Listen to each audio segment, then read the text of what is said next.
First thing I'm going to be concerned about is the actual subject itself. So I'm not going to be worried about the camera right now, so I'm going to set that off to the side. What I'm going to look at is the subject. In this case, this is a blossom that I picked off the neighbor's tree. Don't worry, they know I do this and they don't have a problem with it. I'm going to study it and try to look at different angles.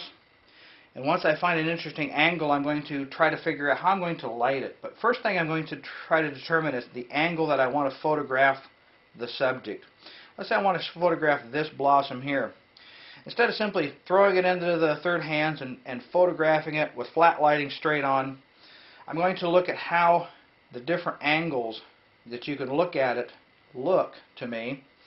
And once I determine on, or get decided on an angle, I'll actually mount it up into the third hands at this point, and I will manipulate it until from this angle I can get the view of the blossom that I'm looking for.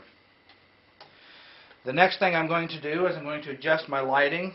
Since these are lights on stands, I can move them around, raise and lower them. I generally shoot with the beauty rings, but I do have umbrellas and soft boxes available. These can be adjusted for their light output. Either that, or I can simply move them back to lower the light output. Once I get my lighting set, having chosen the background already, I forgot to mention that.